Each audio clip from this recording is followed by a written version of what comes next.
You're listening to the Monday Night Community Show with Daniel on BRFM. This is the Daniel Monday Night Community Show on demand through YouTube. Thank you very much for choosing to listen to us through this method. If you'd like to keep up to date with when I add new interviews, then subscribe to this channel.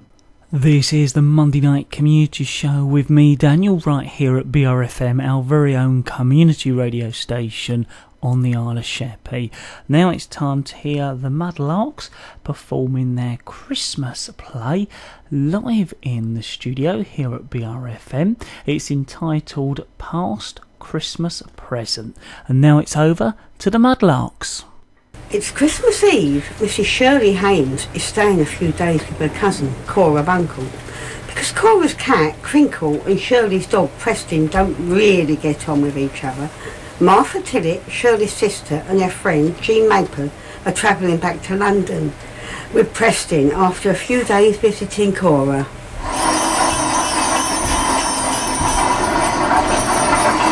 Your cousin Cora can certainly talk, Martha. I thought we were never going to get away in time to catch the train. I think Preston was getting worried that we'd be staying the night. He was quite the gentleman, even when Crinkle wanted to snaffle those last bits of chicken. Never mind, boy. Here. What's that, Martha? Oh, just a little bit of chicken. I could see that cat eyeing it up while Cora was carving, so I just saved a few pieces from my plate. It is you. I beg your pardon? Hello, Jean. This is Dolly Jarvis. She's on the Flower and Produce Committee in Middleton. So you're neighbours? Yes. Martha's told me such a lot about you, Miss Maple. I couldn't believe my eyes when I saw you on the train. I'm going to London to spend Christmas with my niece. The train's quite full. I didn't think I'd find a seat. I hope you don't mind me sharing a compartment with you. Of course not. Come in. Pleased to meet you. I hope you don't mind me asking, is Mrs. Haynes with you? No, she's staying with Cora for a few days over Christmas. Oh, well, never mind. Perhaps I'll get to meet her in person some other time. Is this Preston? Oh, I've so wanted to meet him. Can I stroke him? He's so brave. Martha, you must persuade your sister to come and give us a talk. Is it me, or is it getting colder in here? I was just thinking the same thing, Martha. Well, it won't be long before we get into Paddington. Will we be able to get a cab this late? Yes, it's Christmas Eve. There'll be lots of them. Charging 2 or 3 times the normal rate. Ooh, it is getting colder in here. We seem to be slowing down. Can you see where we are, Jean? I can't see any lights. Neither can I. Oh, wait a minute. I think I can just make out some lights up ahead. Yes, I can see them. It looks like someone's signalling for the train to stop. What makes you think that, Dolly? It looks like one of those red warning lamps. Ah, yes, I can see it now. We've stopped. Can you see anyone, Martha? It looks like we're at a station, but it's too dark to see which one. Ooh, you made me jump. Sorry, madam. I'm afraid we can't go any further. Why is that? There's a tree down on the line. How long before it can be cleared? The station marshals rang the engineers about half an hour ago, but shortly afterwards the telephone lines came down, so there's no way of finding out or what or if the train will be cleared. Could take quite a while. We can't be that far from London. There must be a village close by. I could telephone from there for John to come and collect us. I doubt you'll make it to the village. It's snowing quite heavily. Oh dear, what can we do? You can always stay here overnight. On the train? No, the station used to be a gamekeeper's cottage for Ardington Hall. When the railway was put here, it was converted into a bed and breakfast place. The station master is quite happy for all you to stay here until the morning. But there must be hundreds of people on the train. Surely there won't be room for everyone. You're the only passengers. But I thought... Please come with me. Welcome, welcome. Thank you. Are you sure you have enough room for us all? Yes. We knew you'd have to stay the night, so we've already prepared the rooms, lit the fires, and so on. What a lovely Christmas tree. I wish I could decorate my tree like that. What interesting ornaments. Some look really antique. They came from the old estate house, Ardlington Hall. It was bombed during the war one Christmas. Oh dear, was anyone hurt? Fortunately, no.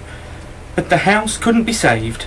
Most of the valuables had been put down the cellar for safekeeping, but looters took quite a few things. How awful. After the war, Lord and Lady Ardlington moved to the West Country, and they gave us the Christmas tree decorations. That was kind of them. Why isn't there anything on top of the tree? The big house had a silver star given to them by their son when he came home after the First World War. When we searched the hall cellar, the box with the decorations had been broken up, and everything was scattered all over the place.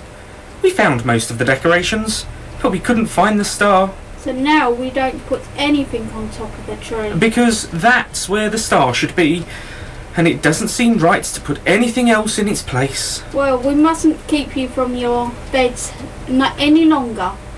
The rooms will be quite warm now. Well, it's very kind of you to go to all this trouble. It's no problem at all. Well, good night to you both. Come on, Preston. Oh, where's he gone? He was here a moment ago. Preston, where are you? Was that him barking? Sounded like it. Preston! Sounds like he's under the floorboards. He's in the cellar. He can't be. It was bricked up in 1918. How could he be down there? Preston! Look, here he comes. Certainly looks like he's been somewhere a bit dusty. What's that in his mouth? Goodness, it couldn't be, surely. Oh, it's beautiful. Is that the star? Yes, it is. What a turn-up. Well, I knew if anyone could find it, he could. Fancy it being down in our cellar. Put it up on the tree, Arthur. At last. Everything's back the way it was. The way it should be. Thank you, Preston. That's the best Christmas present we've ever had. Oh, you made me jump. Sorry, madam. I'm afraid we can't go on any further. Why's that? There's a tree down on the line. Still? How long before it can be cleared? The engineers are working on it now. They reckon it should take half an hour. Oh, shall we go back to that station house then? We're not at a station, madam. But we've just spent the night there. It's a bed and breakfast. Sorry, madam, but we've only just stopped. There isn't a station here. Yes, there is. It used to be the gatehouse for Ardlington Hall. There used to be a station somewhere about here. I remember now. It was demolished around about 1918, I think. People used to say it was haunted. Haunted? Yes, the locals reckon that every Christmas Eve you could hear the sound of a dog barking and scrabbling about as if it was looking for something. Ow, ow, ow, ow, ow, ow! And that is the Muddlarks performing their Christmas play live in the studio. I must say a big thank you to all of you for coming along. I certainly enjoy it every year, and it's great to have you all back. That's the Muddlarks drama group right here at BRFM 95.6 this evening.